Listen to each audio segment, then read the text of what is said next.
It's Dew Time with Pastor Steph.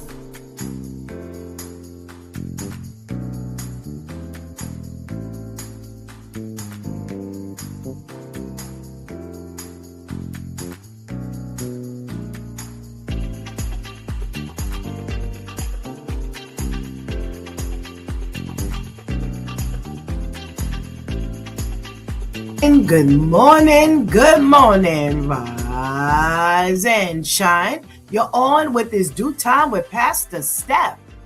How are you this morning? That's what I like to hear. For this is the day the Lord has made. Let us rejoice and be glad in it. So, where were you last week? Last week it was loaded over here on his Dew Time with Pastor Steph as we talked about some of the things that you can say that would deem you classy when you wanted to end a date. And all of the things that came up, get a friend to crash and have someone call you, act like it was an emergency. That's not classy. First of all, they're old. People already know those lies and games. We want to make sure that we're honest. Listen, thank you so much. This is not working. Even if you wait to say it when you leave, but don't lie. Just go ahead, finish what you started. And you know what? Maybe you need to do a little extra step to make sure that you are even going to like this. We kind of go with the norm. How many times you talk and what did you talk about, and it kind of gets blended in with that switch tip from Shantice. Stop falling for the idea. Stop falling for the idea that we talk a few times on the phone, then we go sit down. No. These things that we are so accustomed to doing, I don't know if we are paying attention to what God is giving us. Yeah, there's this. I'm just looking at a whole lot of things that we are just so accustomed to doing that we don't seek God more. Stop falling for the idea. Is that what it is? Stop falling for the idea. Let me just make sure that I don't get this all twisted. Okay. Stop falling for the idea that you don't need God as much as you think you do. Yeah. I'm looking at Vivian's socially conscious segment, and we talked about the nurses that went on strike last week or the week before. We talked about the state audit of the homelessness situation. We talked about Kathy Hochul, the governor, trying to clean up all the ghost guns. We talked about the 11-year-old special needs little boy who was left into the hands of the teachers who didn't monitor him properly and allowed him to pretty much kill himself, banging his head up against the wall. And they had this makeshift prison for him. All of these things come from not understanding we need God. Stop falling for the idea that we don't need God as much as we ultimately do. We're going to take God over in this corner, but we don't use God over in this corner. We're going to take God for this situation, but we don't quite need God over here, but we're going to use God for steps 1 and 5, but we're not going to use God for 2, 3, and 4. Stop falling for the idea that you don't need God as much as you think you do. We need God in everything. Prayer is the key. When we stop praying, or when we stop praying properly, or when we don't wait for God to give us answers, we run into a brick wall. And after we run into that brick wall, we can't handle what happens after that. Sometimes nothing. Sometimes things that we can't control. Sometimes things that it's the way it is, but yet it's hard for us to accept that that's the way it is. There's a whole lot a whole lot of things that we do where we feel like we don't need God. We also talked about the set of parents who are suing the school because they charged their teenagers with bullying, racial bullying, racist bullying, however you put it, instead of teaching their children what it is to be humble, instead of teaching their children what it is to be polite and respectful. Instead, they're suing. We are living in a world where we need God everywhere we turn, because when we think that we don't need God, we are always going to run into the 8 ball, always run up against the 8 ball. We're always going to be stuck between a rock and a hard place. And that's just not what God wants for us. That's not how God has planned for us. So we really need to pay attention to the word of God. We really need to pay attention to the fact that we always need to see God in everything, for everything, about everything. When we stop doing that, when we fall for the idea that we don't need God in everything, we end up in trouble. All right? That's how we spent our week last week.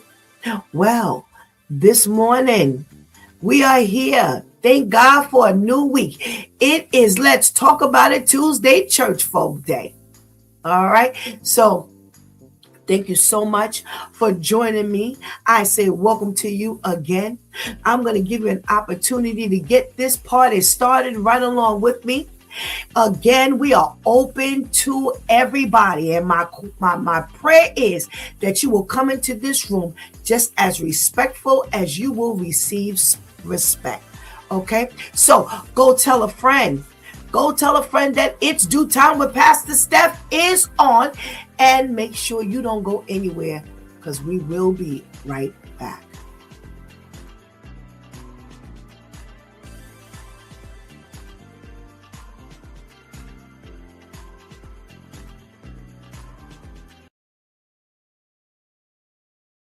You drink hot water every morning on an empty stomach, here's what can happen to your body. First, your organs will go through a detox process. Hot water wakes up the lymphatic system, flushes out toxins, and triggers a powerful natural detox process. By the third day, you start burning more bad fat without even changing your diet. Hot water boosts metabolism, which helps burn stored fat. After a week, your blood circulation improves, blood vessels dilate, blood flows better, nutrients travel faster, and metabolic waste is expelled more efficiently. The result? A healthier, more energetic body and digestion transformed. Hot water stimulates digestive enzymes, improves nutrient absorption, and eliminates bloating. Your headaches will disappear. If your migraine is caused by dehydration or muscle tension, hot water acts like a natural remedy. And that's not all. Anti-aging effects show up quickly. Clearer skin, a brighter complexion, and restored elasticity. All thanks to toxin elimination and better skin hydration. A simple glass of hot water on an empty stomach can change everything.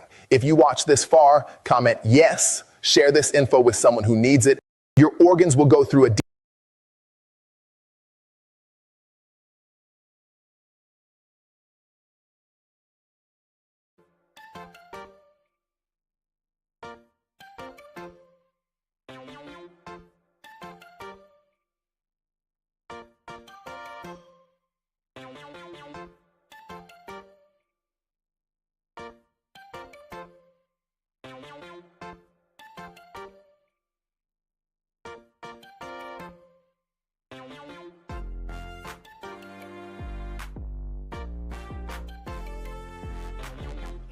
Good morning, and good morning again. Welcome back to It's Due Time with Pastor Steph. And it's Let's Talk About It Tuesday, Church Folk Day. Ooh, did you hear that PSA? Whoa, hot water does a lot for your body in the morning. Ooh, if you didn't catch that, go back and watch when this is all over. That was an excellent switch tip. Well, I want to say good morning to my loyal viewers. Please, if you're in the room, make sure you shout out to me respectfully. And I want to say a good morning to you. I don't want to miss you. I know you're out there. So please make sure you drop me a line. Let's say good morning to our girl, Ketty. Hey, Ketty girl, thank you so much for joining us this morning. We got a check-in from Tracy. Hey, Tracy, thank you so much for joining us. We got a toast in the house. Well, thank you so much for joining us this morning. Hey, Serge, good morning. Thank you so much for joining us. We got our girl Vivian hanging out with us for that quick moment. Good morning. Good morning, and thank you for joining us. Hey, Pastor Kim. Oh, I love to see your name pop up on that board. I pray you're doing well, girl. I woke up with you on my mind. Yes. Oh, good morning, our girl Tamika. Good morning. I'm about to get me some hot water. Oh, yes. Oh, yes, and oh, yes. Oh, guess who's in the house? Hey, Brian. Thank you so much for joining us this morning. I trust that you are well. And we must say good morning to the ladies that make sure we are held down each and every day. Because other than that, I wouldn't be seeing you and you wouldn't be seeing me. Hey, Shantice, good morning. Thank you so much for joining us. And we got our girl Anika hanging out in the background. Good morning. Thank you so much for joining us and keeping us humming and running. If Miss Grace is out there, good morning, and I'm so glad you don't have to be out there this morning. Oh my goodness gracious. If you're just coming in the room, say hey. As soon as I see you pop up, I will definitely say good morning. So I was hard pressed to find us our little trivia this morning. So I kind of deferred to something that I think is kind of interesting. And you know what? I think it ends up going along with the opening with our switch tip from last week. Stop falling for the idea. Stop falling for the idea that you know everything. And I'm going to talk about it. If there is something that the doctors have told you and you thought you knew better, and then you found out later that, oh, I guess I didn't know, then put it up in the chat room. We want to know about it, okay? Someone says a few days before I started my junior year in high school, I had to have a lumbar puncture done to measure my spinal fluid pressure because I kept getting these horrible headaches. Well, pretty much they ignored it. And they said when I got home, I was laying on the couch and I would ask my family to bring me things.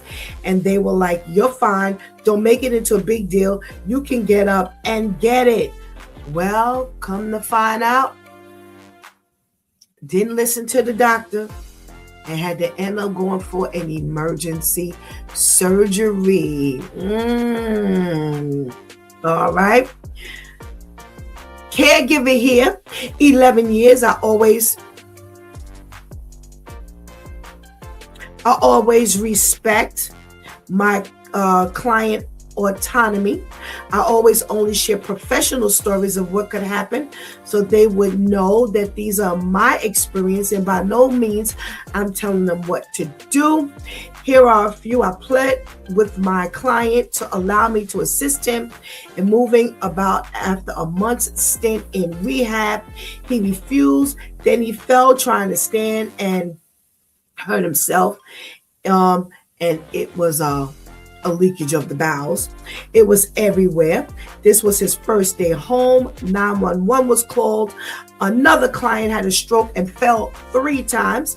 She was home at the hospital and rehab for 6 months and refused her walker. So listen, we don't know everything. And there's nothing wrong. There's nothing wrong with seeking advice. And there's nothing wrong with praying as to what advice you take. All right, because every advice that come across your doorstep ain't gonna be the best advice. Brian says, I question all doctors, and we need to. They need to. They don't know absolutely everything. So we need to question. but we need to be wise when we do so. I had a patient who had vague abdominal symptoms. I recommended a CT scan. He refused because he was afraid of radiation. He also refused a colonoscopy. So all we could do was an ultrasound, which found nothing because an abdominal ultrasound is a bad examination. A year later, he was admitted again, and this time he couldn't refuse a CT where we found colon cancer. Oh, wow. Okay. My boss, oh my gosh, this is like a pain in the neck this morning.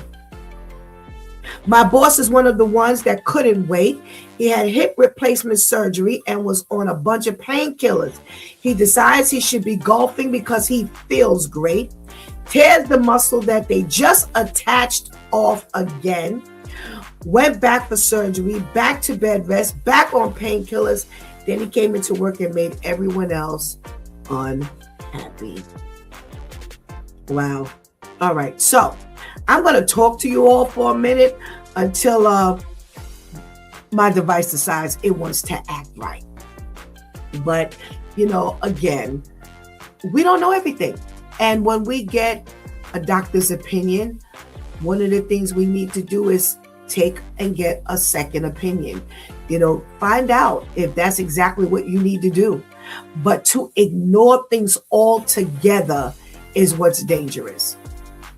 And pretty much that's what these stories was about. They had clients or patients who they were trying to give advice to, and they didn't want to listen.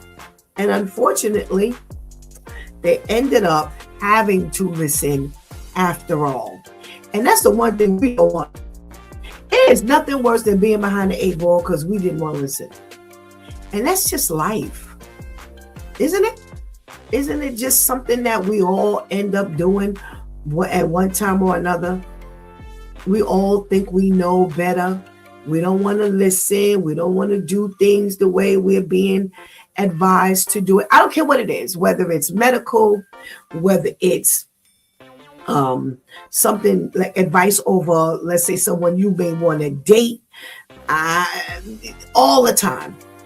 I'm walking in on 60 years old. God spares my life. And I'm telling you, I have watched people not take advice. And I'm talking about in general. I ain't talking about only no doctors. And just unhappy at the end of the day. Let me see. My stepfather continued to smoke while on oxygen. The doctor has to tell you that. For his emphysema, after my mother and I read him the riot act, he did at least smoke a good distance from the house. Oh my goodness gracious. Who's smoking with oxygen?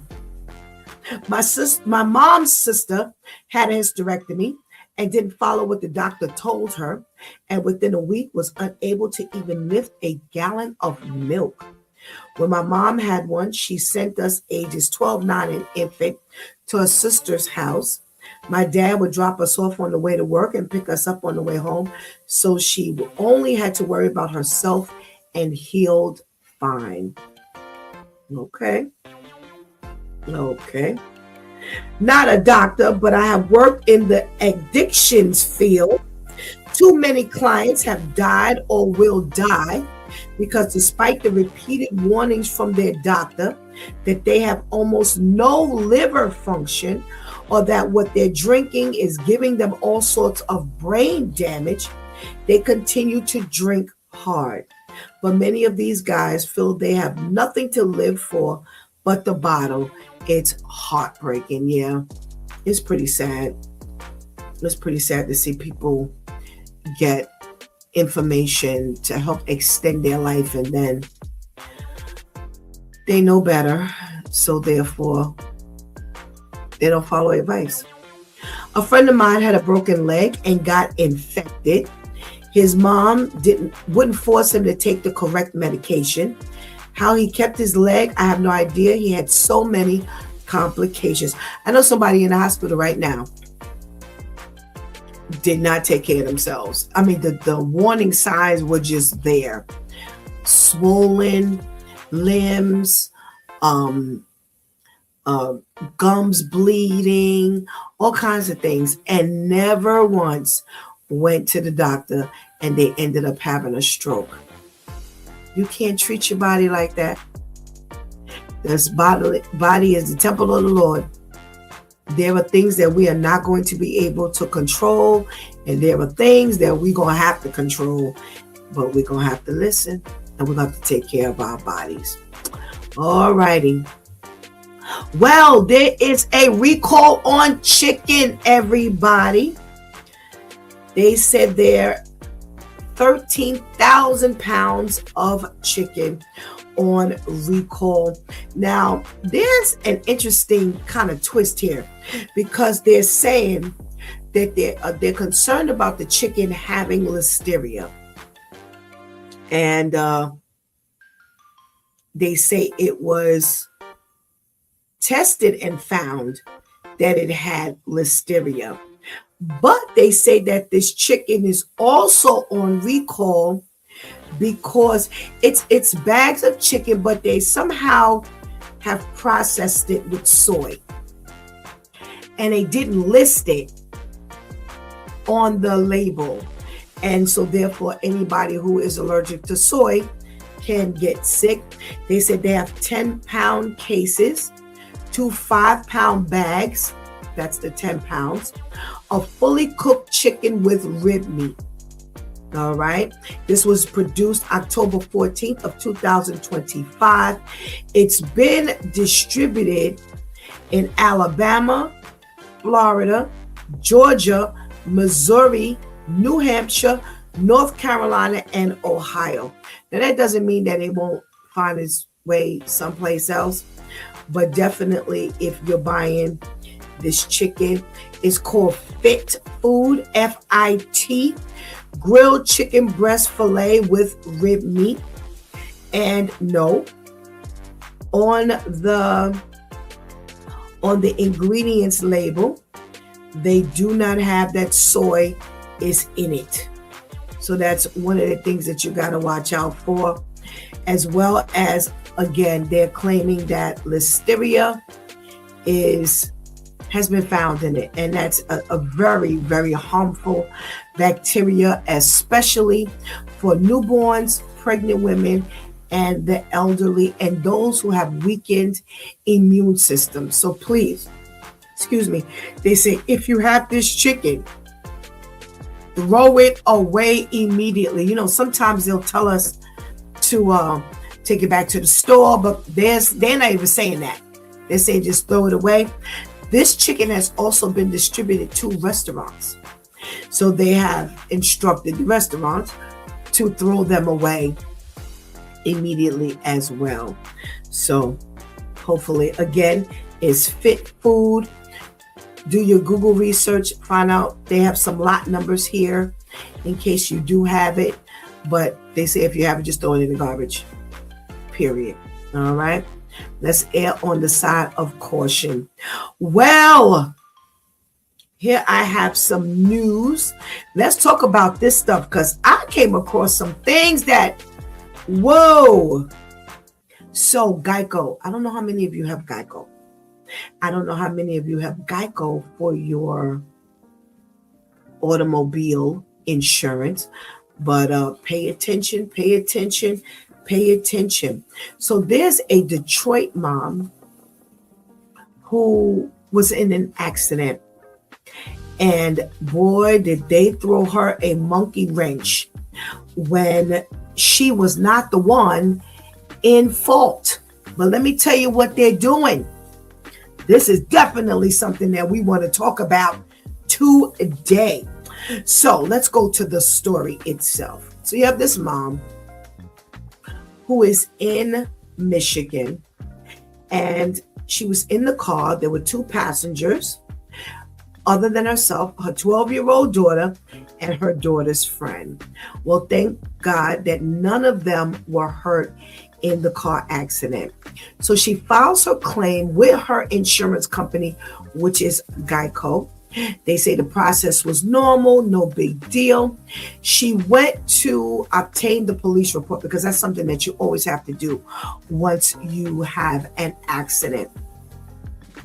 So she gets her police report. And of course, when you get the police report, they put on the report who's actually riding in the car. So she says she received a notice that her car was worth like $25,000, and she'd have no problem getting her, money, because again, she had full insurance. It's worth $25,000, and that's what they do. They give you like the blue book value minus any accidents or anything that you may have had already. And she said she was fine with that. She said a few weeks later, she ended up receiving a response that she was not ready for.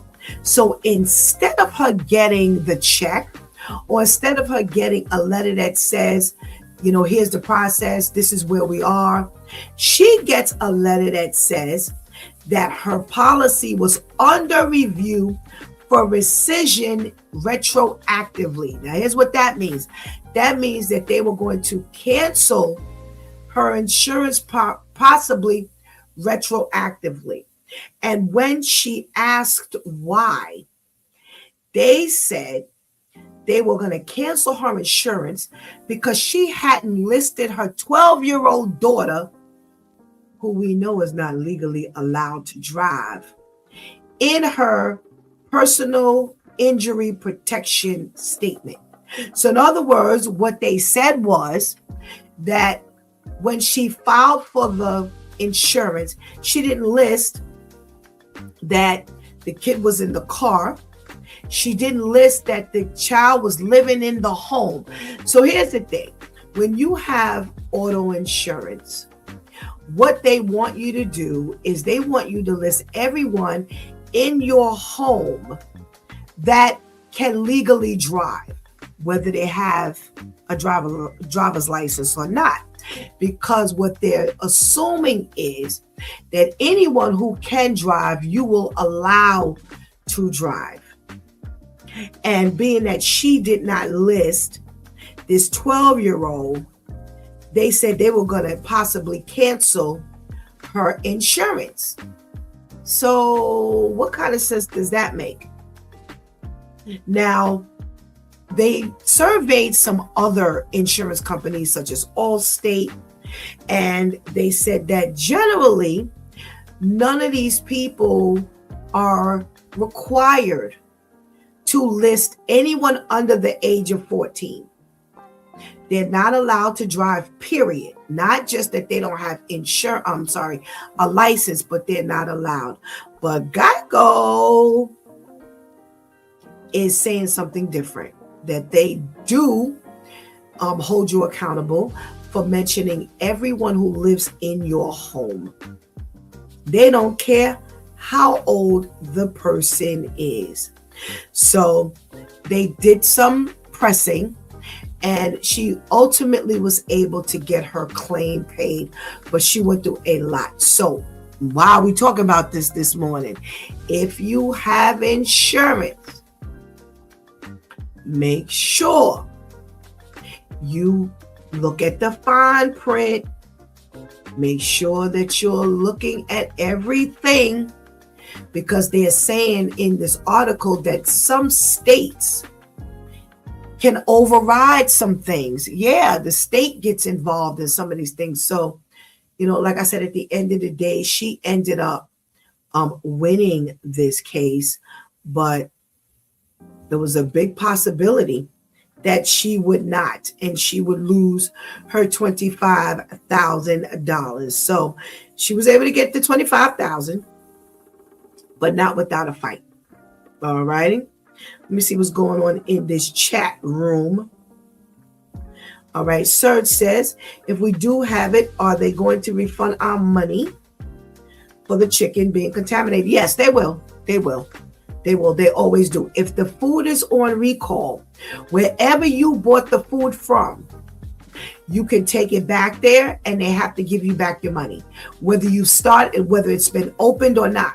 Because sometimes people don't know it's contaminated or possibly contaminated until it's already open. So yes, you can get your money back. But in this case, like I said, sometimes they'll say, oh, take it back to the store. They're so afraid of, I guess, anybody getting sick and anyone having a lawsuit that they are just telling people to throw it out. But of course, people want their money back. Of course, people are not just going to throw it out. So you can. Okay. We got a check in from our girl, Athena. Hey, Athena. She says, greetings to you and the Due Time crew. Awesomeness to the new day and wishing all of you a wonderful day. Looking forward to giving healthy gems for your treasure chest for the new year. Amen. Thank you so much, Athena. We're looking forward to having you. Shanti says, good morning. You're not able to have a permit until you're 16. What are they doing? And that was a question. It's like, yo, she's 14. And the friend was 14, was around the same age. What are you talking about? What does that have to do with anything? Let me help y'all understand something.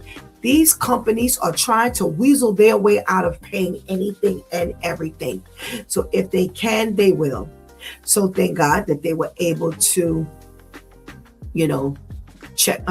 push it, and they were able to get, and she was able to get her money. Okay.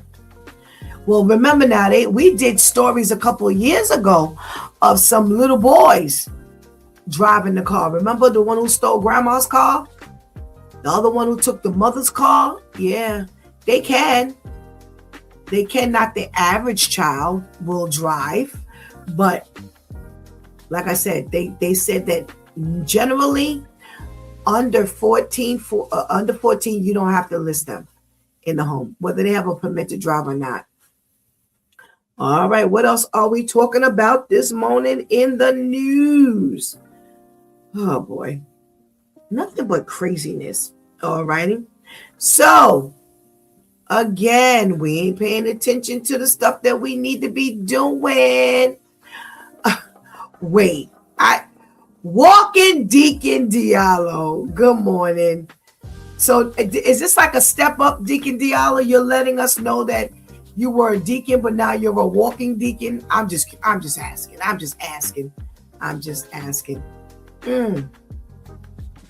Yeah, Serge, maybe you got to let them know that the pets can drive. I don't know. All righty. So out in Texas, there's an argument between a couple. And boy, oh boy, it escalated and did not go well. So there's this Crystal Randall who took 28, arguing with her boyfriend, and she decides that she's going to go out on the patio. Now they live in an apartment building. She's going to go out on the patio and she's going to put his clothes on the barbecue pit. Well, she does that, and then she tries to extinguish the fire, but didn't realize that the fire wasn't out all the way. It spread to an attic space, and it went through 13 different units in the building. So now you've got a whole heap of people homeless because you wanted to fry and barbecue your boyfriend's clothes. So now she's being charged with all kinds of charges, and thus she should be. Yo, you couldn't have thought that this was a good idea. You couldn't have thought this was a good idea. So come on, y'all. We gotta do a little better than this. Oh my goodness. All righty. So we got some check-ins here. Again, my iPad is not catching up with my laptop. So we got to check in from our girl Adele. Good morning, Adele. Deacon Diallo says, I missed out on one class, so I had to go back down a little bit. under the training period. Oh, I'm sorry. Okay, but blessings on this go round. Good morning. And I don't know how to say this, but Lul, can I leave it there? Good morning and happy Tuesday to you. Thank you for checking in. All right. So Brian says, see the rage in Black women. I don't know if this is a Black woman. Let me see if I got a picture here. Let me see. I don't know. I don't know what side of the fence she's on, Brian, but this could be anybody. Okay. We all been underneath the gun on both sides of this fence. We do stories for everybody, not just people on this side of the fence. All righty. So what else are we going to talk about today? Here's a really sad story, and I've been kind of holding the story off from last week, and just some other stories kind of kind of jumped in front of it. So there's a woman who was 20 years old, and I'm trying to see where they were. Oh, they were across the waters in the UK. Now, I want to see her first name because they're giving her name is Banaz. All right. So Banaz was raped and attacked and strangled. Okay. Now, here's the thing. She and her sister, she was only 20 years old, and she and her sisters have been, they've been enduring abuse in the family for years. Throughout their entire childhood, they have been abused. And the sister says from very early, since before they were even 10 years old, they were being abused. So they say that initially she resided in South London, but then they relocated to England. That's what I'm saying here. And her father was a former soldier who sought asylum and escaped Saddam Hussein. All right. So I guess maybe because of what he went through, he was taking the girls through this. And they say that they lived in ultimate fear throughout the entire time they were living with Dad. They reported Dad to the police at least 5 separate times. And it got to the point where they even said that they wanted Banaz dead. So they didn't pay her any attention. They ignored her pleas about her father and her uncle. So they say that Banaz brought shame to the family because initially they set her up in this marriage. She didn't want to be in that marriage. And what she did was she then found someone else. And they said that she brought shame on the family because they had already chosen her husband for her. And she didn't know who she was choosing when she chose this other guy. So what they did was the father and the uncle, set her up to be brutalized and raped. And guess who it was that they set her up to be raped by? Her very own cousins. Yeah, her cousins. Now, for those of us who are very family oriented, imagine your uncle and your father setting you up not just to be raped, but to be raped by your cousins. And they did. And not only did they commit the rape, but then they ended up bragging about it. That's how they found out who actually did it. Because the father and the uncle never told. It was the dodo cousins who were bragging about what they did. Well, not only did they rape her, but they assaulted her as well. And then the uncle and the father took some shoelaces and they strangled her to death.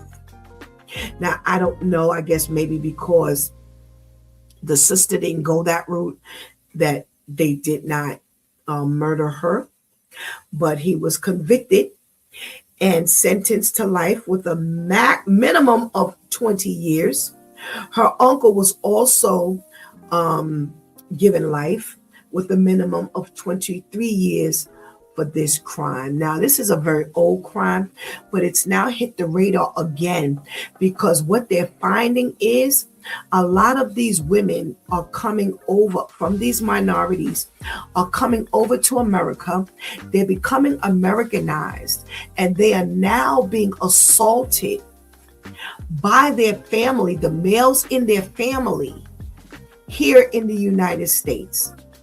Now, we've done stories about that. We did a story about the dad who burned down the whole house. Remember, he didn't like the husbands that the two sisters had chosen, and one of the sisters had children. Set the whole house on fire. Kids and all were murdered because he did not like. He had already chosen their husbands for them. He didn't like the fact that they had come over to America, changed up, gotten their own husbands, and he decided he was going to set the house on fire. Killed grandchildren, children.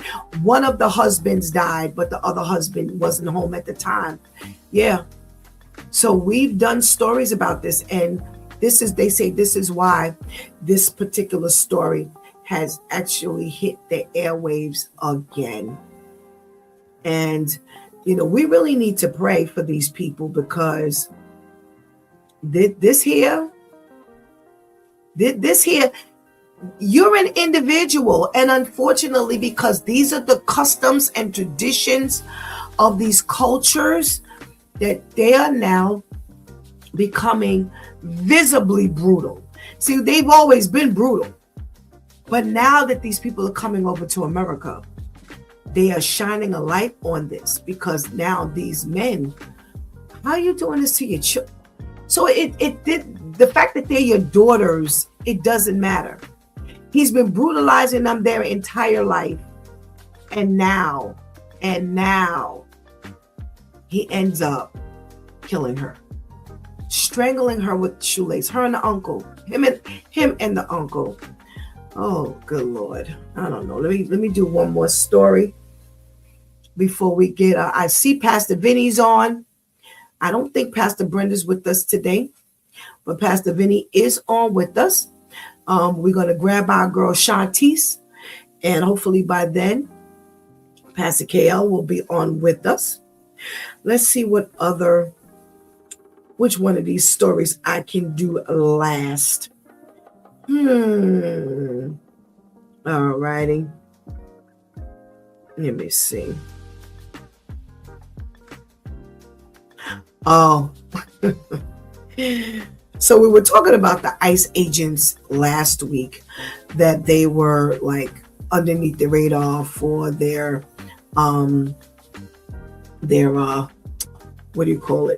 their practices of hiring, and how they were not, some of them couldn't read or understand English. How you deporting people and you can't even speak the native language? That they were overweight and sent to the academy. They had so many different complaints. Well, remember now, they are going buck wild in Minnesota. Remember, that's how the woman ended up getting murdered. And there's been several murders that have happened in Minnesota since they've been unleashed into the state. Well, they say that there's a little small Mexican restaurant in Minnesota, and some ICE agents went in and had a meal there. And after they had their meal, they left, came back, and arrested They came back and arrested the owners, and now the restaurant is shut down. So now you have all of these restaurants in Minnesota afraid to even open. Some people have said that they've been going through the different towns to some of the very popular Mexican restaurants, and that they're closed because now they're afraid to open up because they don't know who the ICE agents are. So clearly they didn't go in dressed as ICE agents because, their attire is, their faces all covered up. No, you know what? To me, you all that bold and brazen, walk up in there, walk around, let people know you're the ICE agent. Why are you covering up? The police don't cover up. They're not covered. They are not covered at all. So what are you doing? You couldn't be doing things that you are happy with. If I have to have a job where my face is all covered up. Now somebody might say, well, that's for their protection and blah, blah, blah, blah, blah. And I get it. But you all bold and bad. Y'all are killing people. They had people are being dragged out of their homes. And they say since they've been in Minnesota, they have behaved worse than any place else. So I don't know what's going on in the state of Minnesota. Why they're so wild in Minnesota. But yeah, they say they are straight out of control. Let's get our Pastor Vinny on. We got to check in from Miss Herlima. Good morning. Good morning and good morning. Thank you so much for joining us this morning. Hey, good morning, Pastor Vinny. Good morning. Good morning. Good to see you this morning. All righty. So, how are you this week? I'm good. It's a little brisk, even down here. Okay. What's the weather like? Because Pastor KL said they were like in the 20s yesterday. Yeah, it was a little higher than that for us. It was like 39. Oh, okay. Yes. Okay. And it never broke 60. Wow. Okay. What is it? Low, but it'll get out of 60. Okay. Okay. Yesterday. What is it normally like at this time of year? Well, it's pretty close to what it would be, but we would start, in the upper 30s, but we go all the way up to like 65. To the point that you could take off your jacket or whatever, and wow. It wouldn't be that cold. But I'm doing a Pastor KL today. I got a sweatshirt and a hood on. Wow. Oh, Tamika says Alaska is warmer than we are today. Yeah. Wow. Well, they said that the weather is changing down there. It's going in the opposite direction, and that they're supposedly drying up out in those states where it's like always cold, that they're getting dry now. So as you all are getting colder, they're getting warmer. So this is some turnaround, Pastor Vinny. Yeah, my son just got back from Alaska a couple of days ago. Oh, wow. He said it was really, really cold. But wow. When he got back here, he said, "Am I still in Alaska?" What? Wow. So stay warm. Get that disrespectful weather out of here. Wow. I know for all of you who have gone down to the warmer states, this ain't something that y'all smiling about. Oh my goodness. Not at all. So Pastor Vinny, we've got Geico, who is now playing major games with these insured, where they are saying if you don't list the children in your home on, when they ask you for everybody who lives in your house, that they want you to list everybody. including her 14-year-old, this particular woman who got into this accident. Now they were, trying to mess with whether they were going to pay her or not because she wasn't itemized. And they don't generally itemize anyone under 14. She's 12. Are they trying to pull an okie doke, Pastor Vinny? Always. I mean, all of these insurance companies, they're all the same. Their main objective is to get your money. No matter what they have to do to get it. Lie, steal, cheat. Only one is your money. We have, luckily, I guess, when our guys, they took a driving course in school. Okay. So I don't know. They didn't bother us too much because I guess they saw that they had taken the classes. Okay. So they had some level of training, and so they weren't really sticky on us, and we never filed a claim or anything like that. So we had good records, and they kind of got swept up in our good record, and we never had an issue, thank God. Okay. Wow. So let's talk about this. Let me see. I don't know if I want to talk about this. All right. And let's talk about this cultural behavior of this of these people in these other countries, and the fact that you're not allowed to marry who you want to marry. You must marry who they set you up to marry. And the girls they said they've been abused for pretty much the duration of their lives.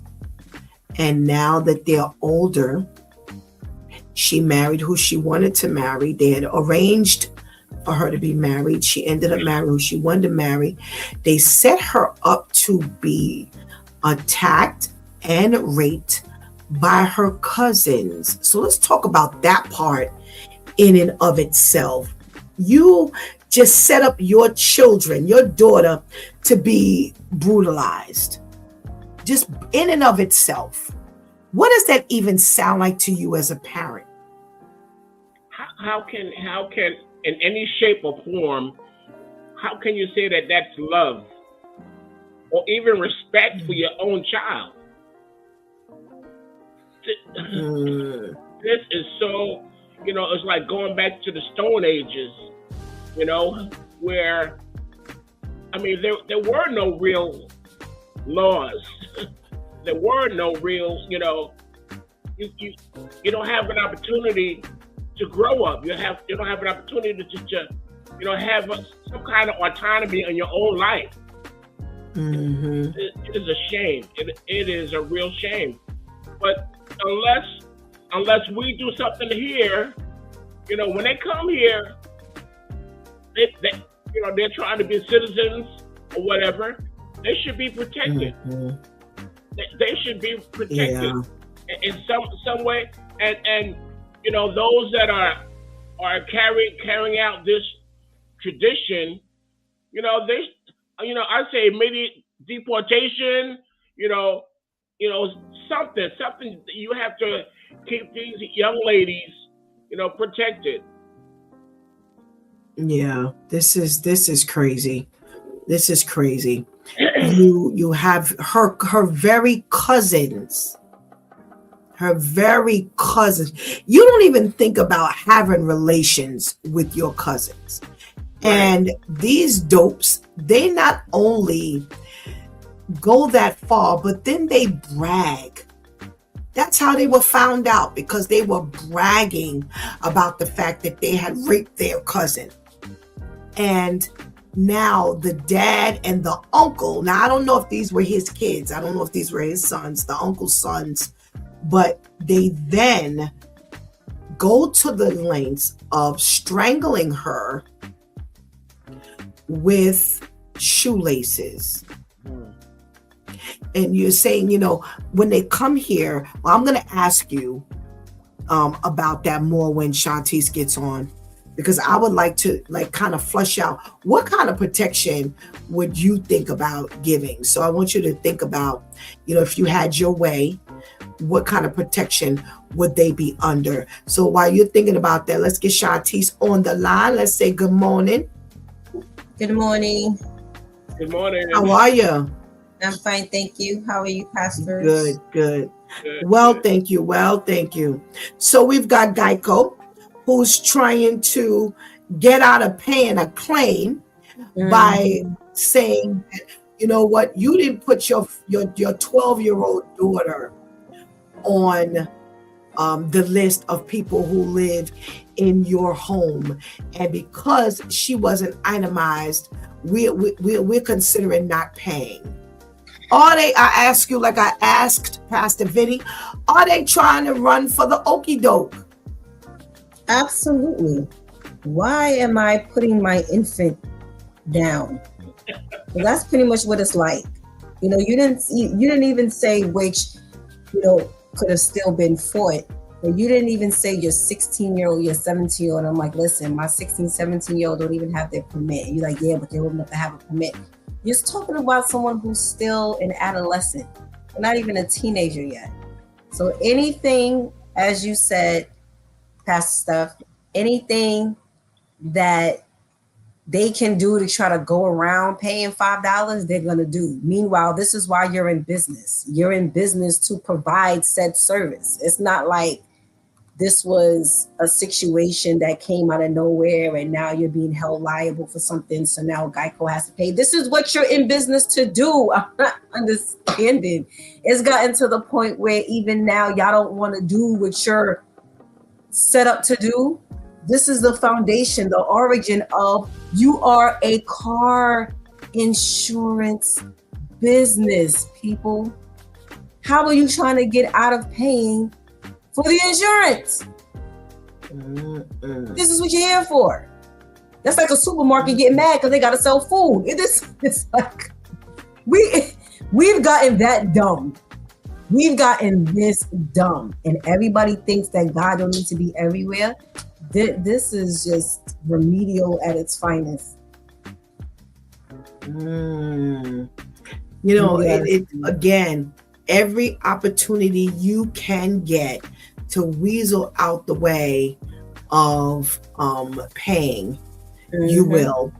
Brian says, hey, Shantice. Okay. All righty. So let's talk about this cultural disgrace within the family. So you have this young woman who is 20 years old, and she decides to choose a man of her own, liking, despite the fact that her dad had chosen her partner, her husband. And now, they are so angry. She and her husband, he and the uncle say that, she's disgraced the family by choosing whoever this individual was and going outside of the choice. And they set her up to be raped by the cousins, who brag about it, and now they're found out. And now after all of that, and brutalize her, it wasn't just rape, they physically attacked her as well. And they strangle her with a shoelace. I was reading 2nd Chronicles again yesterday, speaking about the kings that were in existence and that were reigning during Isaiah's ministry. And how, I forgot which one it was. Okay, so you had Uzziah, Jotham, Ahaz, then Hezekiah. I think it was Ahaz that it said he went against God and started even sacrificing his children. like the nations that God had drove out before them. And this is what I'm hearing. This is all I'm hearing. Every time, Pastor Steph, you bring up how these cultures are doing this to their women in the name of their God.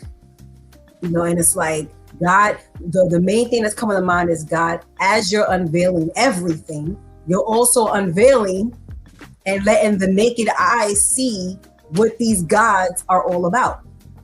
That you're following this religion and this culture to the point where you're killing your own children because they're not living up to what y'all believe should be going on. So forget the fact that they have their own minds, because even as Christians, those of us who follow Jesus, God says, give them the word. They grow up, let them do them. But as long as you've given them the foundation, they will come back. He didn't say chase after them. He didn't say go ahead and annoy them. He didn't say stalk them. He didn't say none of that. How many times have parents brought their children up under the teachings of Jesus and the kids go and do whatever? And they choose to come back if they choose to come back. If not, then not. But how is it that you're doing this and you're thinking that it's okay? And then to show you how you and what you're following isn't smart. You didn't even screen the people you got to help you commit the crime. You knew your nephews were dumb. You knew this. They were not scholars and walk in the straight and narrow and show that they had a good head on their shoulders. And then they did something as stupid as bragging about the crime. They've stolen something before and one snitched on the other one. They did. Y'all weren't even smart enough to screen who you chose, and now you're acting. Are you really shocked that they're now the reason why this whole thing got blown up and now everybody's in trouble? It just goes to show how you're so, everything is clouded. And it's sad that these young girls, and we're seeing it a lot more. We're seeing a lot of these young girls who follow or are under these cultures. Now they're here, and like you said, Pastor Steph, they're Americanized. They're not dressing the way they're supposed to be dressing. They may only have the head covering on, maybe, and they're looking at other women who are from here or maybe from somewhere else, but they're saying, listen, forget this. I don't want to follow that anymore. And they don't want to do that. So now you're killing them because they don't want the man that you've chosen. Maybe they don't want to marry you. Did you think about that? No, because now we're just following going down with the culture. It's scary. And I feel bad for them because a lot of them come here and they're thinking freedom, but yet they're still under the thumb of the family. Yeah. It's really sad. We just did a story not that long ago about, if you remember, the mother dying, falling, quote unquote, I think like fell out the window. Yeah, come to find out that it was the son who actually pushed her out the window, and it was because he blamed her for the divorce. But the sister told the story that the father was abusive, and the mother didn't want to be in the abusive relationship anymore. So she separated from the father, and the son was mad. He was mad. He sided with the father. So mom should take the abuse to make you happy. And because mom didn't take the abuse that made you happy, you pushed her out the window and killed her. So we can see that these behavior patterns, they just get perpetuated. Right. They just, you know what I'm saying? It's like, this is crazy. So this is why you said what you said, Shantice, is accurate. Where, this is what they don't want to marry you. These are the things that these men are teaching their sons. Right. Now, you saw your mom abused, but because you sided with your dad, you would kill your mother because she did not want to accept the abuse in her life. Now, Pastor Vinny, you introduced the thought. You said, listen, they need to be protected when they come here. So here's the problem. and I want to talk about this here because this is the interesting part. We're under the regime of a president who could literally care less about the way these women are treated, because as far as he's concerned, he just wants them gone, deport everybody who's not American. So what do you suggest, and how do we actually push to get it implemented when this is the president's belief? He's just as bad as he's not literally abusing them, but he's abusing them. Yeah, he is, because if anybody, he has the power. Right. He has the power to change things. If anybody has the authority to change things, this guy with orange hair, he has the authority, and just refuses to. You know, you so many, even women here, you know, they go to court, they get a order of restriction, what they call protection, order of protection against a husband or whatever. But when they come here as a family. You know, you see them in the street.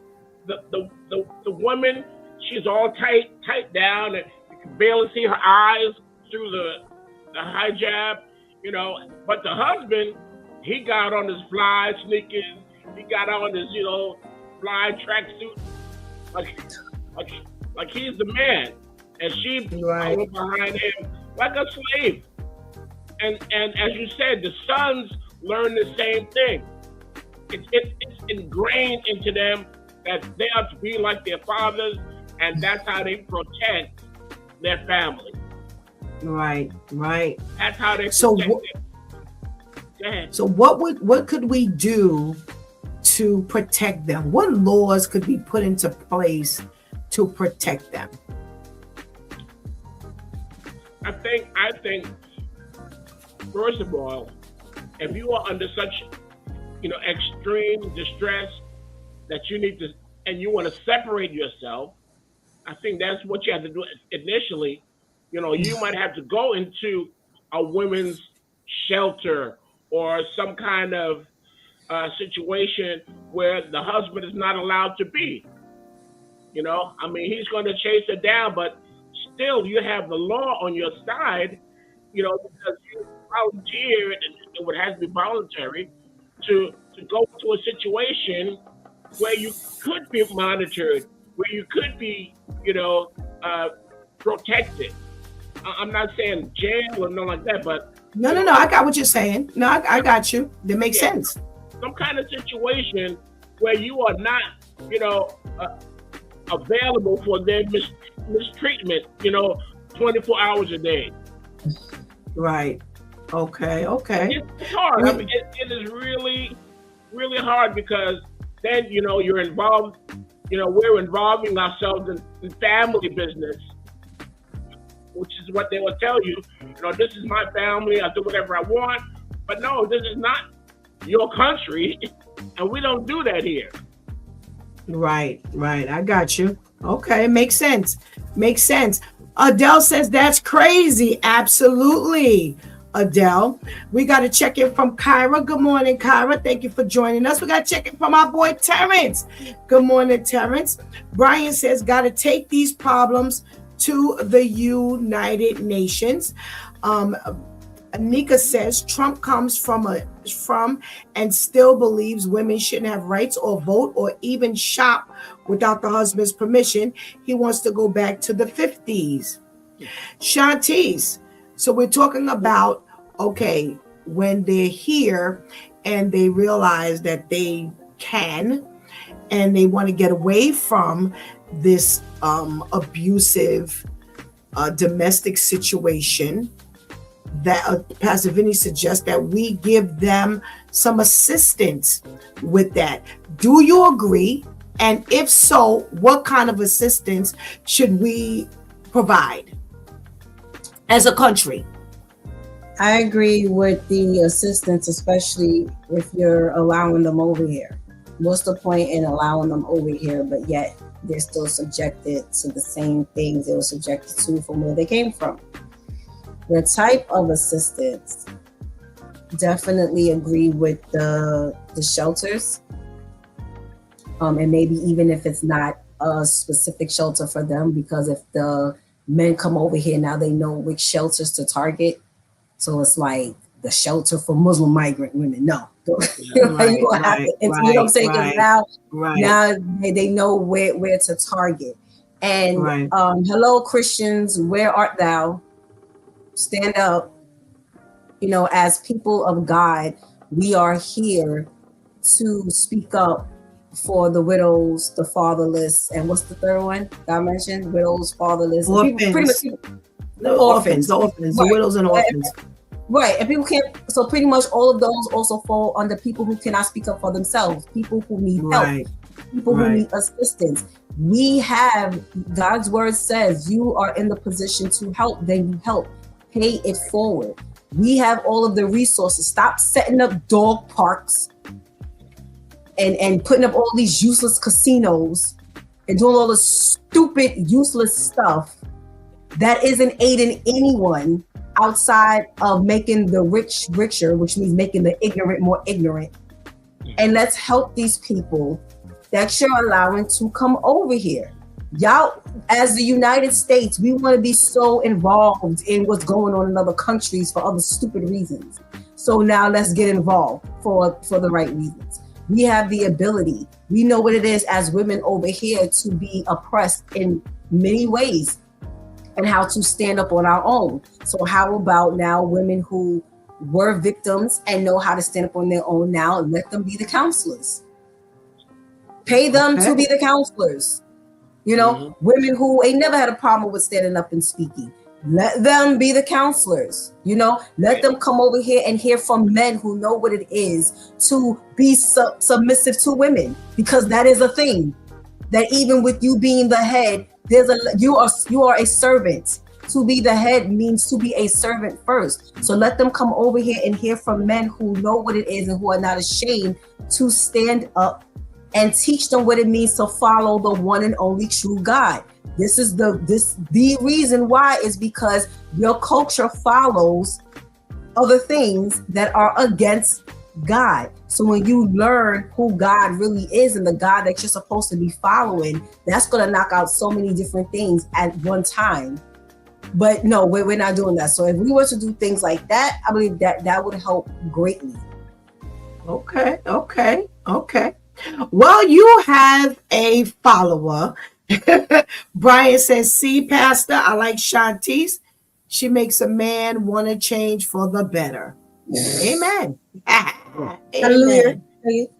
Amen. Amen. And amen. All right. So we're going to wait for Pastor KL to be ready to talk as he's eating his breakfast. Ready. So let's see what Pastor KL's got to say about all of this.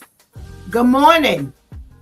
Good morning. First, I'd like to say, Brian, let me tell you something. Don't try to shoot your shot with my niece, all right? We not doing that. We're not doing that. I'm letting you know right now. Okay? I would need. Carry on. Oh my goodness. Oh, are we going to do the what the cultural issues are? We just finished talking about. Oh my goodness gracious! What a way to walk into this conversation. Pastor KL, we're talking about. I don't know if you heard the the situation with this young woman who lost her life to her very family. Her dad had set her up to be married, as they culturally do.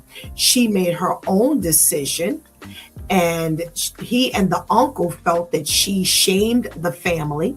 They set her up to pay for her actions, and she was raped and brutalized by her very cousins who bragged about it.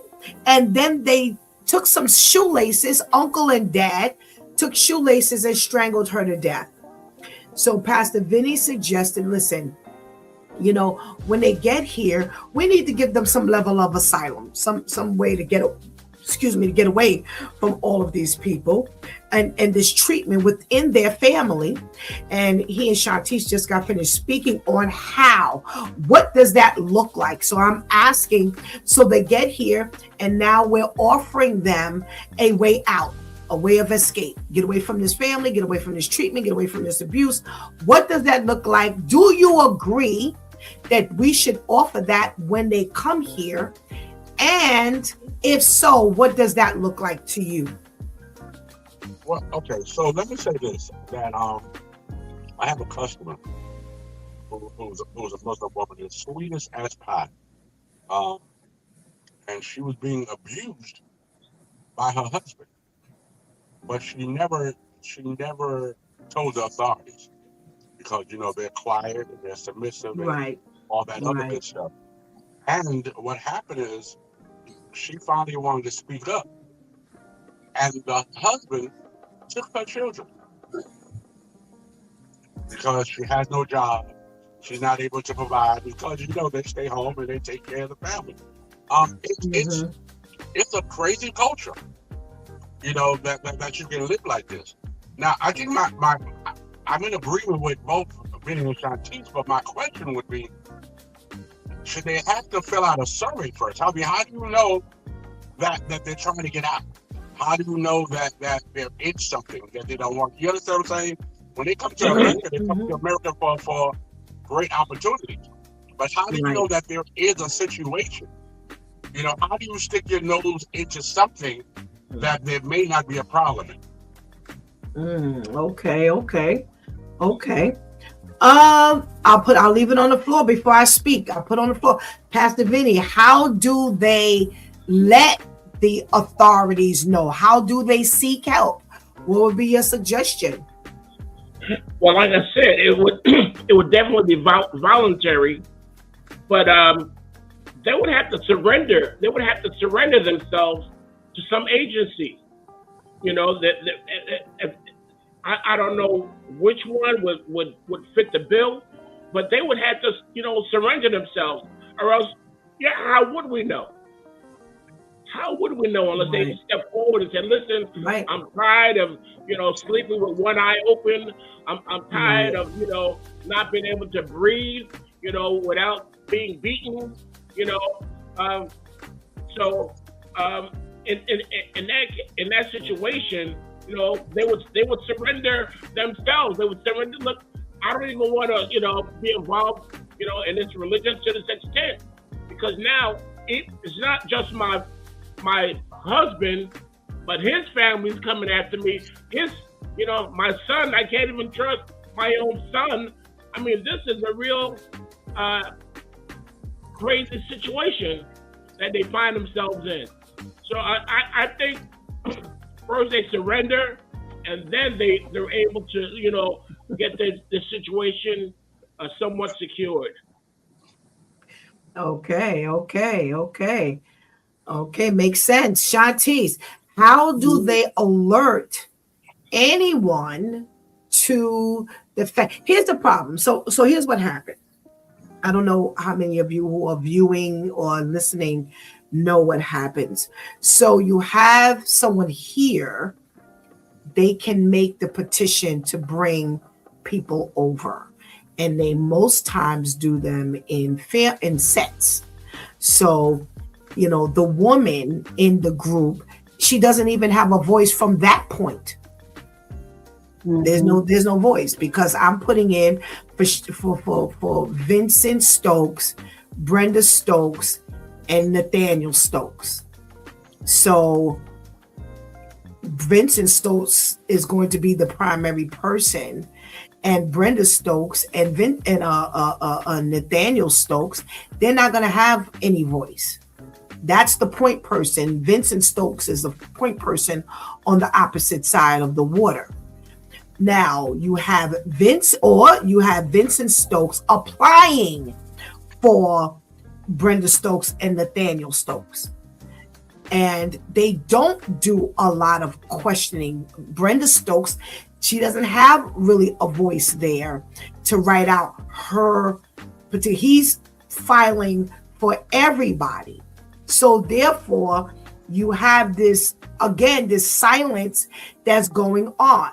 So in this light, Shantice, Pastor Kale's asking, hey, what is supposed to, how are we supposed to be flagged that she has a problem from her? Hold on.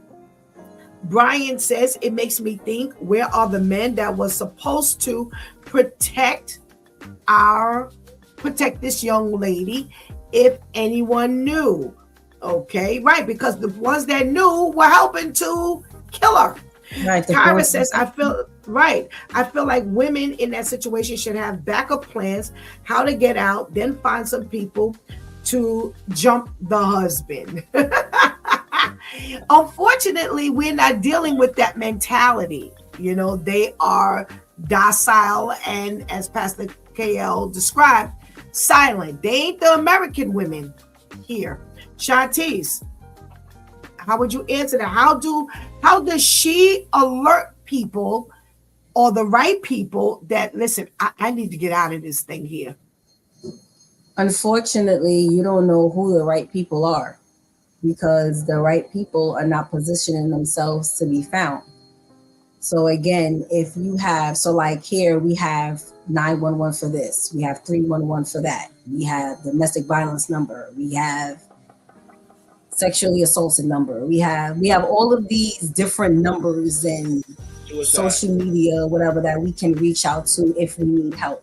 They don't know that those resources are available. So again, if there was something set up virtually, like, okay, you get over here and now you contact this number. Here's a hotline for this. Here's a social media page for that. I think that would be a relief for them, because now it's like, okay, even if I have to put this anonymously and they send me a code, and this code let me know where to go or who to call or so on and so forth. But unfortunately, again, Christian, where art thou? How? No one wants to brand themselves as the helper either. So how do I know? Because even here, look at what we have to contend with here.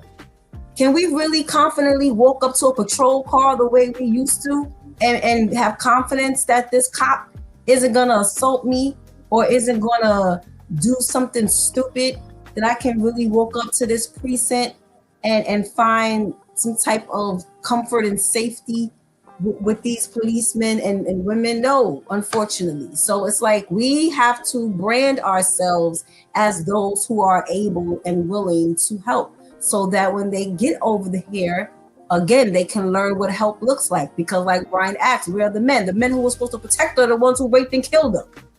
You're talking about father, uncle, cousins. These are the ones who are supposed to protect me. It's just like when we think about the parents who kill the babies, and Pastor Steph asks all the time.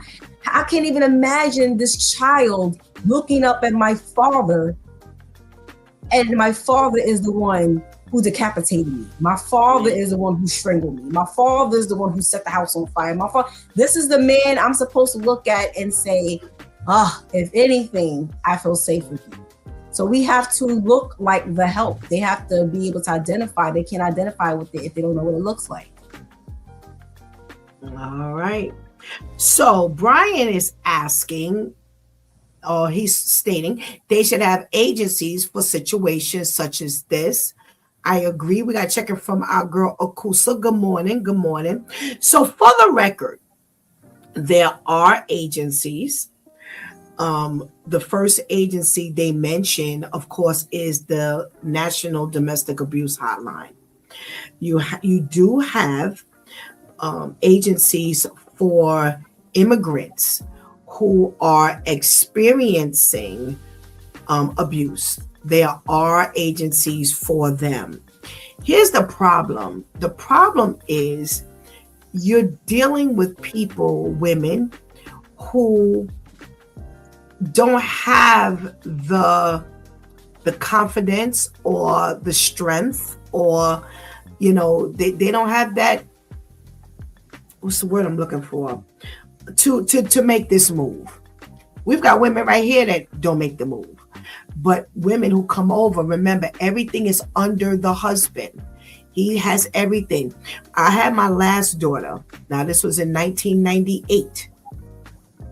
And in the room, there was a woman who was laying next to me, and she kept crying. So finally I asked her, I was like, what's the matter? Why are you crying all the time?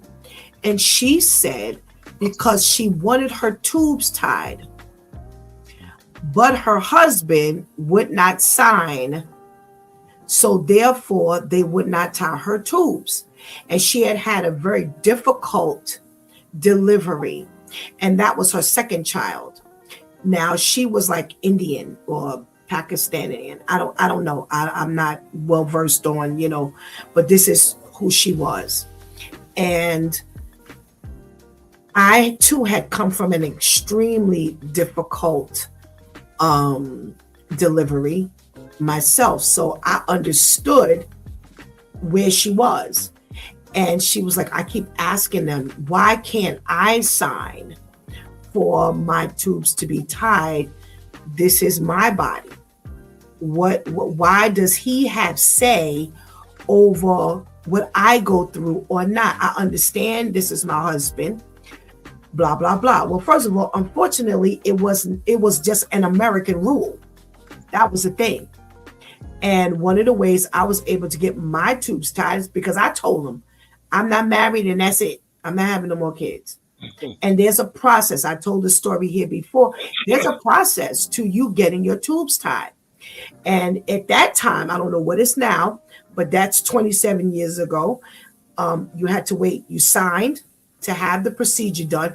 And then you had to wait 6 months because they wanted to make sure. Yeah, they wanted to make sure that you were clearly thinking about this thing. You had really made up your mind. You had considered everything. And I didn't have a husband to worry about. She, on the other hand, was not allowed to get this tubal ligation. And she said, I almost died and blah, blah, blah. And too, Shanti's could tell you, my life was on the line too. I almost died as well. So she was preaching to the choir. I understood. But my point in telling this story, she voiced how she felt. And by United States rule, it didn't matter how she felt. Because as long as she had a husband, it had to be a mutual decision. So imagine how she feels, or a woman like her feels, if they're being abused. And now I voice my opinion. Where does that leave me? Because I voiced my opinion here. And in this particular case, I get the fact that they're saying, okay, you're husband and wife. So therefore you need to make this a mutual decision. However, she should have every right to make an appeal that says, listen, this thing here almost cost me my life. I should have some separate say or some additional say. But again, and let me tell you something. I watched him. Oh my God, I watched him. He walked around there with his hands in his pocket. He looked like such a bully. And coming from a person who's been abused, I spot you easily. And I was like, oh, she must be going through some real hell. That wasn't the only thing he had say over. But she was like, he doesn't even consider that I almost died. I almost died. And nobody's listening to me. This is what they feel when they're here, that nobody's listening. So even when we give them a voice, do we really give a voice? Because at the end of the day, it ain't mattering. It doesn't matter. Let me see. There's some comments. So Lou says, and I'm going to leave it there. I'm sorry. Right, exactly. Can't identify with something you don't know, Shantice. I don't know what that means. Maybe I'm missing part of the point. I'd rather be strong and single than be in a relationship where my rights and freedoms are taken away from me. Okay, makes sense. Terrence says, then try to take all women's rights back to the old days. Brian says, well, they voted for Trump and he told women it's your body, but his choice. Absolutely. Absolutely. Lou says the disrespect to women is real. There should be no approval to getting your tubes tied. This is another way for them to control us and while keeping the birth rates up. Absolutely. Absolutely. He says the whites are not reproducing at the same rate as all other nationalities. That's a fact. They want us to keep reproducing as women. And again, my iPad has not caught up. Let's see what else is being said here. We've got, that's right, you can spot the abuse when you can identify with it. Yep. That's why it's very important to know your mate. Absolutely, Brian. You know, again, I can tell you they hadn't been here forever. They hadn't been here forever. She spoke with a very heavy accent. So I don't know how long they had been here. But again, what do you say to this? This is an American thing. Can you imagine what they must feel like when they're going through this situation that this young lady went through? And this is the stuff that they have to deal with. Pastor KL, is there a comment? There is a comment. Brian, you saying all the right stuff, but you get no points with my niece. You say this stuff. You trying real. I mean, you are going in. I mean, you're saying it's like you have the book. I'm a good man. I would never beat her. I'll let her say what she needs to say. She has rights. Brian, stop it, Brian. Stop it, Brian. Okay. Now that I've said that, I hope Brian understood that I'm just an airplane away. But Uh-oh. But yeah, I mean, it's difficult.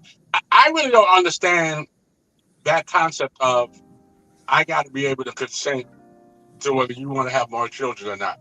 You know, if you because I'm not carrying the child, one, and I'm not going through the physical, strain. So I don't know how that becomes, a partnership. Now, I would hope that if I spoke to my wife, that we can come up with an agreement.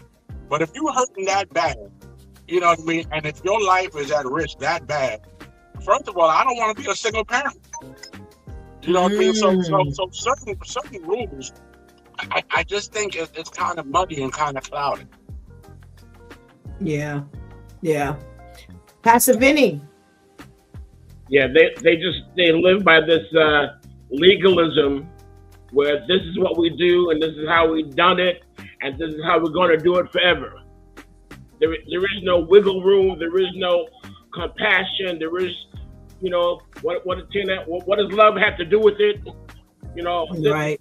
This is how we roll, and the only way you're going to get out of here is if I kill you.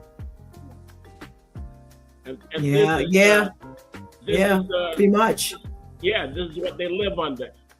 So, they ultimately that woman has to make up in her mind that she's gonna do whatever it takes to get the heck out of there.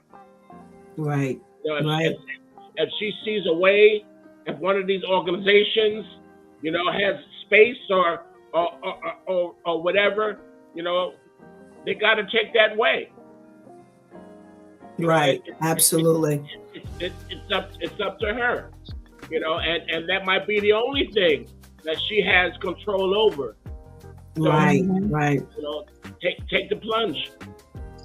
Right. Absolutely. Brian says, I don't mean any disrespect. Shantice is a very intelligent woman, and I respect her very much. Cut his mic off. Brian, don't pay any attention to KL. He's only messing with you. Oh my goodness. We love to engage with No, he's not. our chatters. We love to engage with our chatters. Don't pay him no mind. Don't pay him no mind. Don't pay him no mind. Shantice, Thank you. what say you? Again, I agree with everything that was said. Again, it has everything to do with the culture you were brought up in, because even with that being something that's put into place here, there's no way you telling me I don't care how long we've been married. But again, as it was said, I'm the one that has to feel this. I don't care how supportive you are. You're not the one who's literally going through this, good or bad. You're not the one who almost died. You don't know what it is to almost die. So you go over there, have a seat, and shut up. Half of y'all don't even want to go take prostate exams. Shut up. Before you knew it, you'd be wondering why we never had any more kids, and I don't want to know already got my tubes tied. Me and the Lord have spoken about this, and this is what I'm going to do. But again, because that's not what they were brought up in, they don't know what it is, again, to respectfully shut you down. Because it's not even about what I want. I would be real stupid to be out here carelessly, married or not, but just keep having kids, and think. I know someone right now who their goal was to have double-digit children. Like, they'll be able to say, I have 10, 11 kids, and medically, their body can't handle it. And my question was, well, how is this a goal? When you yourself don't know the longevity of your life because you have something that could be a terminal illness. So you're planning to have all these children and then leave them with who? Because you ain't even married. But this is a plan. Like, this was something that came out of her mouth. So you would be the fool, even yourself, to not pay attention to how this pregnancy almost ended your life, but you're just, well, I'm gonna have another one. Come on, no. So to have anyone else dictate what you're gonna do is completely insensitive and completely disrespectful. So yeah, again, but they come over here, it's like, it needs to be like course 101. Like, understand your rights as a person. All this goes back to how God feels about you, how God treats you, how God teaches you how to feel about and treat yourself. Or they're not learning that. Why? Because look at what they're learning. They're learning about what the other gods teach and what the other gods say and what the things that we're talking about now and learning to have that in place. These are things that stem from God. God teaches you how to be realistic about the body he has given you. God teaches the husband how to be realistic about the expectations he has for his wife. God teaches the woman how to respectfully say, okay, I don't mean no disrespect, but I know what you want. Meanwhile, this is the reality here. When you're not brought up under what God is teaching, then you're automatically brought up under unrealistic expectation that man wants, and then you're left with that. So it has to be to where you immediately come over and you're being taught what God says. Again, for you to go to be over there under what man says and then come over here and be under what man says, there is no difference. There's no difference. Absolutely. You know? Right. You have to be brought over, and it has to be emphasized. Again, saints, where art thou? It has to be emphasized. What does God say? Well, here's the thing. Someone said maybe when they get here, they fill out a survey. Here's a better one. If this is not always, not that's, I don't mean it that way, but if they're not already doing it. So these people have to be interviewed. Mm-hmm. What's wrong with making that a part of your interview process? And here's the thing. Somebody will say, well, you ask and they may not be honest. Let me tell you something. There are very, very many ways you can be real crafty. Describe, as part of your process in our intake program, describe what life is like. Then that automatically, if they're not if you're savvy enough, you can find ways of getting things out of people. So in other words, if you just ask, are you being abused? Of course, they may not answer because you're putting them on alert. Right. You know, don't lie. We will. No, your approach has to be different. Ask them to describe, you know, what's does the husband work, or what do you do?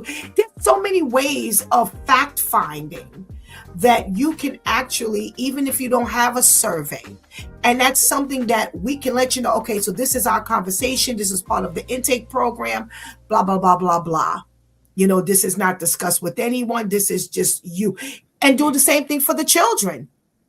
The same thing, the girls, the sister said that she and her sister, who was murdered by the uncle and father, they had been abused since they were children, before they were 10 years old. Mm-hmm. Why? Let me tell you something. If they've been physically abused by a man as children, more than likely there's some bruises and scarring. Mm-hmm. Why isn't that part of your intake? Your medical, you have to go through a medical, same thing with your wife. Just make it a part of your intake program, and this a process rather. And this way, you'll find out a whole lot of stuff that she may not verbally express, and have someone in there. I think it was like Shanti said, who's kind of well versed on abuse. There's ways you can get around this thing where if she's fearful, she can feel protected. Because I'm gonna tell you something. People who are living in that, oh, you better believe they act like they're living in that. They're very timid, they're jumpy, blah, blah. You follow what I'm saying? So no, there's ways you can really get around that. Oh, thank you, my due time crew. Thank you for your contribution into today's conversation, and we pray you have a blessed day. Thank you, you too. Bye-bye.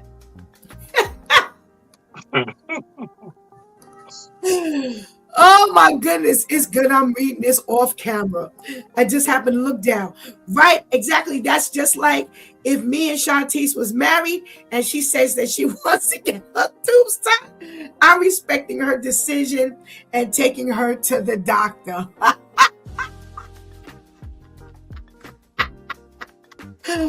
Oh, nice way to slip that in, Brian. Smart. You know, we love to interact with our with those who are watching and who are in the chat room.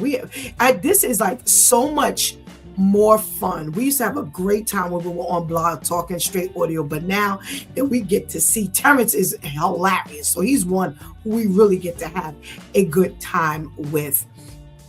Well, please keep the chat room going. We love it. You know, it's a wonderful way of kind of picking the thoughts and the brains of those who are actually tuning in. So thank you so much, Brian. Just come on, be a part of the family. You're already part of the family. They're already talking directly to you. If you've been a part of the family already. Oh, my goodness gracious. You know, there's a whole lot going on here. Shantice hit the nail on the head. What did God say? God says that the man should love his wife the way Christ loved the church. There you have it. You know, we last week, Monday, I believe I was on Monday night, and we showed a clip of what's his name? Brian. Jamal Bryant's wife. And she said, you know, she's a first lady and there's no manual. I beg to differ. We do have a manual. The one thing that we can say about that Bible is the fact that there is nothing we go through that Bible does not address. It addresses abuse. It addresses oppression. It addresses how slaves need workers. need to respect those who are their masters, their bosses, how we need to give respect to authority.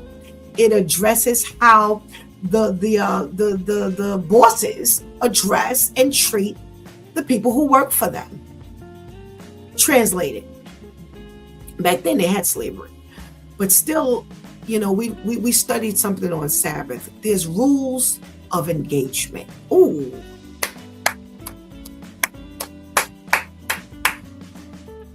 There was a movie called Rules of Engagement years ago. I never watched the movie, and I thought I knew what it meant, but I have to tell you, after studying it in the Word of God, boy, did it illuminate an entirely additional, I learned so much more about rules of engagement. And I want to put that right here. There are rules of engagement. There are rules of engagement when you're married. It tells you your body is not your own. And by the same token, the body does not only belong to you for the husband. So as it's not for her on her own, so she can't hold back the goods because, it's something that we are supposed to agree on. There are rules of engagement. You can't bully me into doing everything. And, here's the thing that it makes it so bad.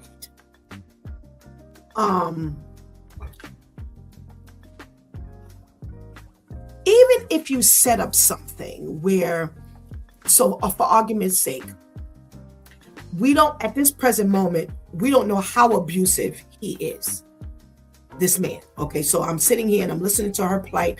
I'm listening to how she almost died. I'm listening to her very distraught over the fact that, listen, I want my tubes tied, blah, blah, blah. So we say, okay, we go sit up in front of the doctor and a counselor, and we decide, everybody puts their, as an American practice, everybody puts their thought process in the pool, and we weigh out everything. We realize that, it almost cost her life,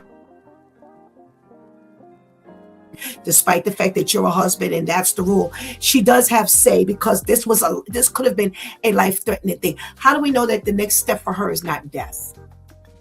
So it's so hard to put certain things in place, because again, who would have thought that the cousins would have raped the 20-year-old woman, that the uncle and the father would have strangled her with some shoelaces? Nobody. The victimizing and the rape wasn't enough. Now you had to go to death, and just shoot her. If you're gonna kill, just kill her. Put her in. Can you imagine being strangled? And one thing I always say here, especially because we're always talking about the parents and the child dynamic, can you imagine you're being slowly killed by your parent? Someone who you've always looked to for support, someone who you've always looked to for protection. And that's the very one that's taking my life. We talked about quite a few times, the man with the three little girls. He put a bag over their head and he killed each of them. There was the other man who was mad because the son saw him or his video and approached him, and he killed him. That's the last thought you have before your life is snuffed out. That here it is, my parent. So can you imagine her being strangled by a shoelace, knowing that it was her father and her uncle, the two men that were supposed to protect her? So this is one of the reasons why they don't speak up for themselves. Because listen, if we're hearing about it, can you imagine what's going on the other side of this water in their country? Can you imagine? That's what I mean when I say other side of the water, in their country. All the stuff that goes on that we have no idea takes place. And that's why we have to step up.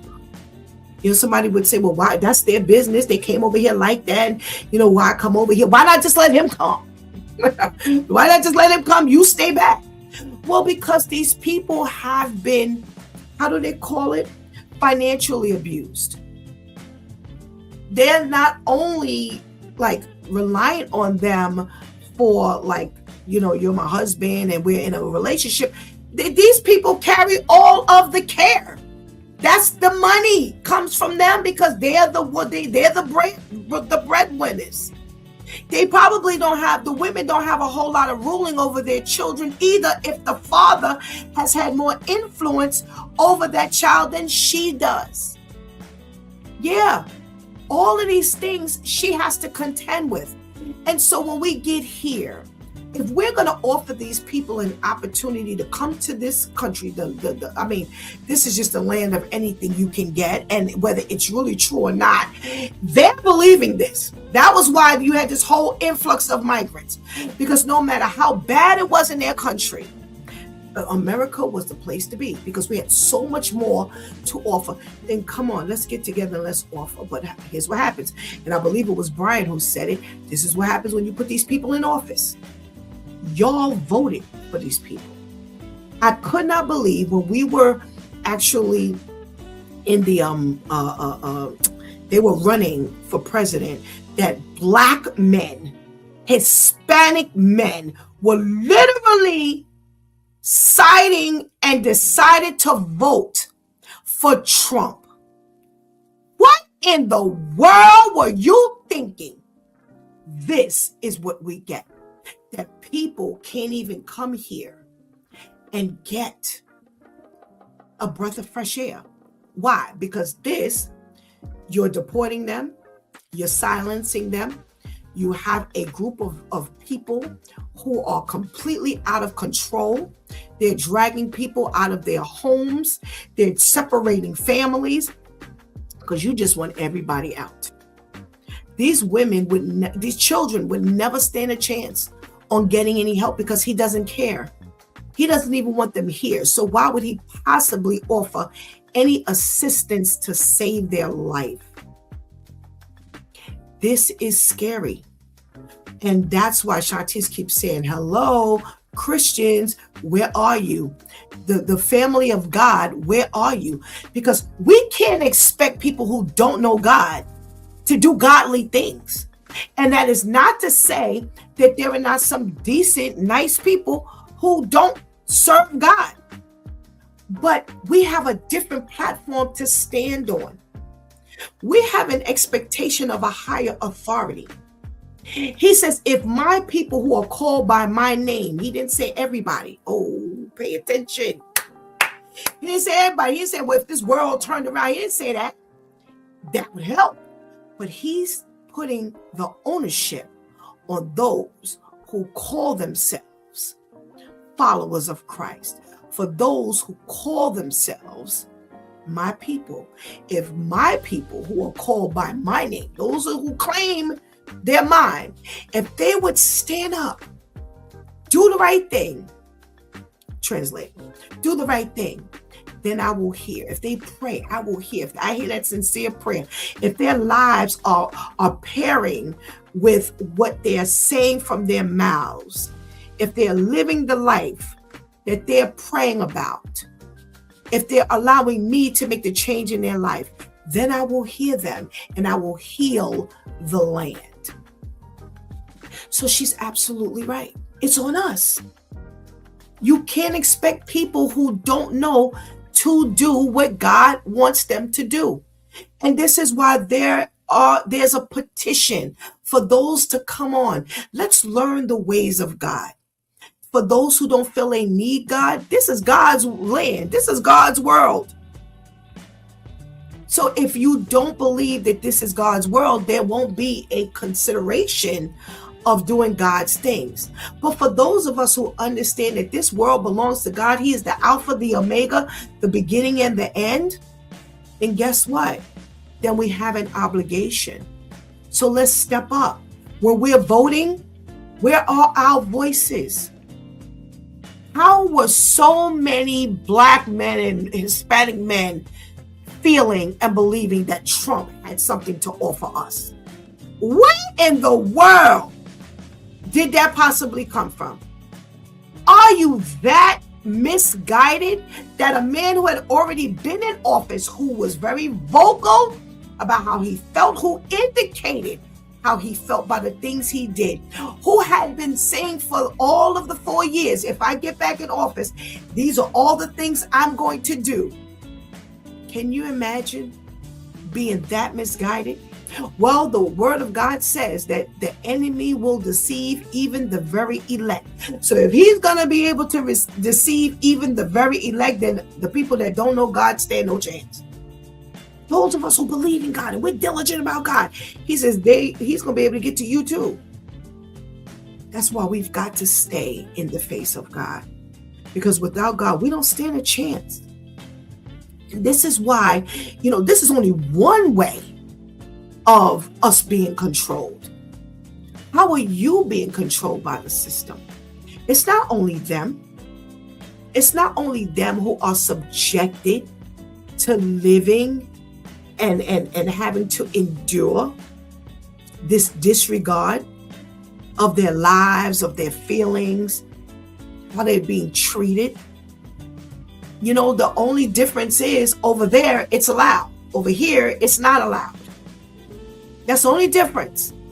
So again, if we're going to open up the doors and the gates to allow them to come in, then we need to put some things into place.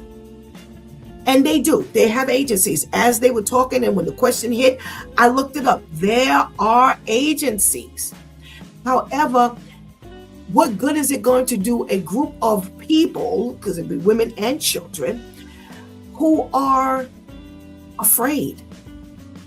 You've got to now work your way around that. And there are ways we can get that done. And I said it a little while ago when I was with the crew. There are ways we can get around this thing. But if we as a unit fight, one can chase 10,000, one can chase 1,000, two can send 10,000 to flight. That's the kind of power we have. Even at 2, that's the kind of power we have. Look at how it just multiplies our power just by adding one more person. Can you imagine the impact we would have as a unit, as a group of people? We don't belong to ourselves. We all belong to God. Because I've married this man, I don't belong to him. I am not his possession. And that's the way people are treated. Once I marry you, you're my possession. And although we understand that there needs to be possibly a rule that says certain things within the family dynamic should be mutual, a mutual agreement, we do have to understand that based on background and history and culture and tradition, everybody may not be walking the same line. So we have to take that into consideration. She's laying next to me with a husband. When I tell you, we gave birth the same day. So we both ended up in the room the same day. And I was in there for about a week. She was in there with me for a week and she cried the whole week. And that's why I had to look over and say, well, what is the matter? Is it your body? Because again, I was enduring my own issues post-delivery. I was in a level of postpartum as well. So that I was wondering if that maybe, and I had 2 children already. I had never gone through that. But the third round, I was enduring it. I was experiencing it. And I'm like, okay, well, maybe we could talk or something, because I'm thinking maybe I had no idea that that's what she was crying over. And I said to myself, well, then what else in the world is going on in that household that she feels that she has no say? And God gives us free will. He is not going to put us in a marriage, or he's not going to ordain marriage for us to now not have a voice. We have a voice with him. He may not agree with everything we say or do, but he has given us free choice, and regardless of how bad it's been, he has not revoked the free will. So, if he has not revoked the free will between us and him, he surely has not ordained marriage for us to become robotic. We have a lot of prayer to do, but as we're praying, we need to partner that up. We're going to have to get up out ourselves. We're going to have to go to God more often. We're going to have to go to God more sincerely. When we pray, it has to be a clear prayer. We cannot be praying to God and we've got all these things caked up in our mind. You can't go to God like that. How can God says, listen, don't do anything that will hinder your prayer from being answered. Boy, that's loaded. That's loaded. Because a lot of us are saying, I'm praying, and I don't see any answer to my prayer. Well, why? Why? Is it just the delay or is it the denial? Oh, is it the delay or is it the denial? Is God denying your prayer because it just is not where it needs to be? It's not partnered with your life. It's not partnered with what you speak. It's not partnered with where your frame of mind is. The way you act, what you say, and your frame of mind. Your heart, all those things flow into answered prayer. And again, it does not necessarily mean that a delay is a denial. It just may be you had to hold off some things. Just pushed it back a little bit until His will in another area is done. But again, the word of God says all things work out for the good of them that love the Lord and who are called according to His purpose. He has to put it all together. We don't just want answered prayer. Because baby, had God not said no to Stephanie on some things, I say thank you, God, for not listening to me. I was asking you, and I will never forget. I prayed to God for something. And I thought it was good. I thought I was doing the right thing. And I watched it play out so badly. And one day the Lord said to me, He said, I gave you what you asked for. But you didn't ask for the right thing. You just left it open. You needed to go deeper into that request because I gave you what you asked for. And boy, did I learn my lesson. I learned my lesson the hard way. And thus I'm here trying to keep you from making that same error. We can't ask God for things when it's jaded. And that's the other thing He had to explain to me. He said, when you were asking me you were asking me for this reason. But you didn't ask for me to clear up some things before I open up that door. And I've learned it instantaneously. He was right. So sometimes when God tells you no, boy, you better get on your hands and knees and go back and thank God. Thank you for saying no. Because if you had given me a yes, what would you have been allowing? That's what we need to understand. Is there something going on in our lives where we are oppressed and we need to give God what we need to give God? Plain simple as that. In order for God to make this shift. In order for the shift to really mean something. Because there could be a lot of shifts. But is the shift going to be in your favor? So come on, people. Shanti said it 2-3 times. Come on, people of God. If you are not in the Lord, come on over. See that God being in your life can make the difference. It doesn't mean that all the great things are going to happen and there's not going to be any negative things. But it will teach you how to appreciate some things that you have learned to despise. It will teach you how to accept certain things that we have no control over. We have to understand that God has to allow certain things in order for other things to take place. And you have to have the right hope, the hope in the Lord. That's what we want. We don't just want hope, because our hope is kind of empty when we don't have hope in God, when we don't have hope in the Lord. So come on, let's learn what it is to do the right thing the right way. And only following God will give us that insight. You've been watching It's Due Time with Pastor Steph. Join us Monday through Friday from 7 a.m. to 9 a.m. where we discuss matters of the heart, mind, and spirit. As you go through your day, be sure to set your mind on things that are above, not on things that are on the earth. They will only serve as a distraction. Remember, prayer changes things. It's Pastor Steph signing off, and I want to thank my Due Time crew for always coming through big time. Thank you for helping us keep that chat room alive. Thank you for helping us do what we do.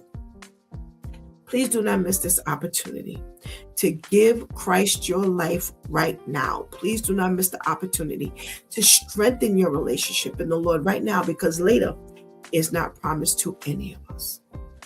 Until tomorrow, God spares, where it's Wow Wednesday. Until then, I love you.